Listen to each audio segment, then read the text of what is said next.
What's up, tubers? Today I'm going to show you the location of and how to replace your bad vent valve solenoid on your 2007 Saturn Vue.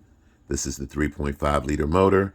I'm sure the vent valve solenoid is in the same place no matter what year Saturn you currently drive.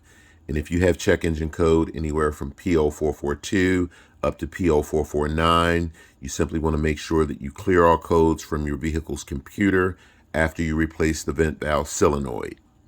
Before purchasing a new vent valve solenoid, guys, I highly recommend that you get down and examine all wiring harnesses, electrical connectors, and all vacuum lines running to and from the black charcoal canister.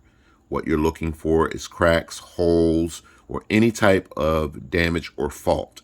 If you find such fault, guys, that's probably a reason why your check engine light is on and you may not have a bad vent valve solenoid. So again, jack the vehicle up on the driver's rear side, place it securely on a jack stand for your safety.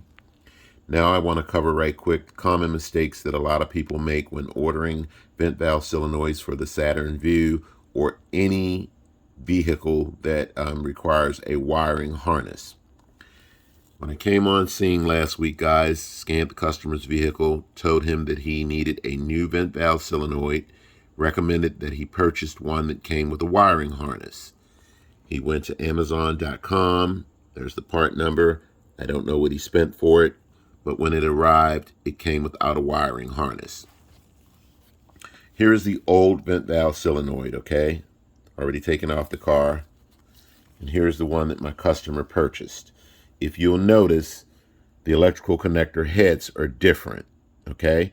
So the old electrical connector head from there will not plug into here, okay? So basically couldn't do anything with that. So I went to rockauto.com, guys, ordered my own vent valve solenoid, and it came with its own wiring harness.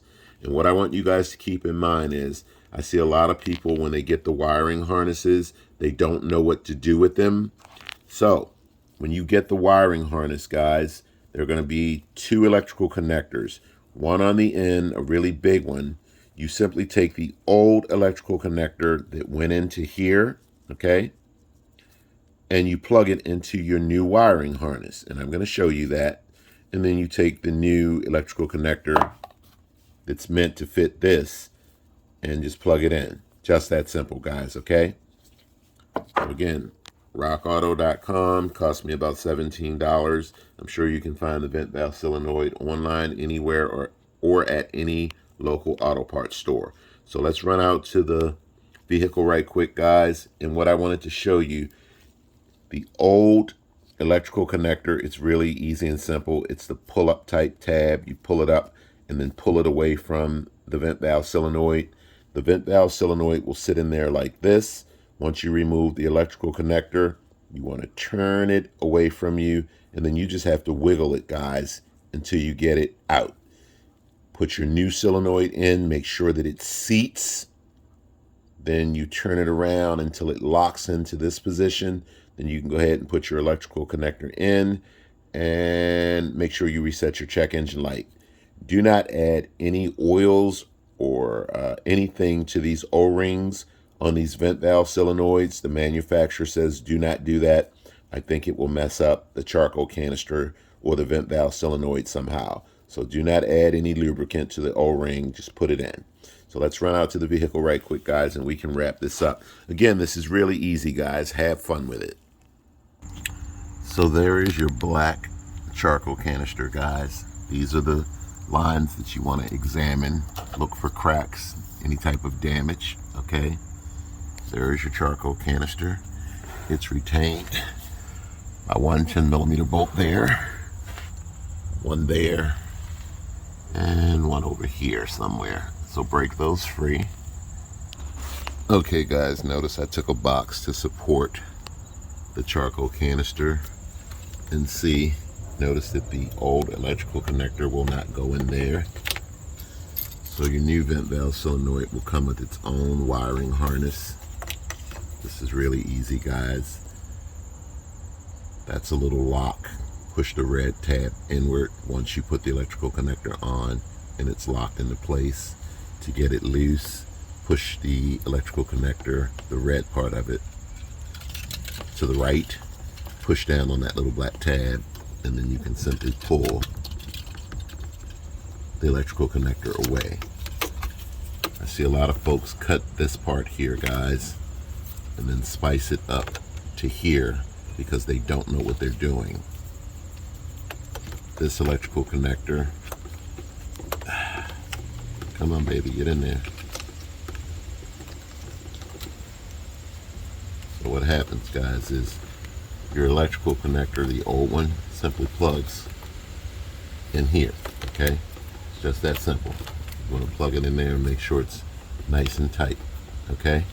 Hold tight for a moment, guys. So again, guys, your old vent valve solenoid will sit in there like that. Take loose the electrical connector, turn it this way, and you just have to work it out, guys, okay? Just that simple, okay? Put your new one in, and this will work much better for you when you don't have a camera in your hand. Make sure that it is completely seated, but don't break it, so hold tight. Okay, once it's seated, guys, turn it and lock it into place. Okay?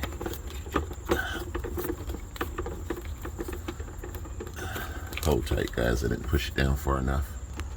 Told you things work way better when you don't have a camera in your hand.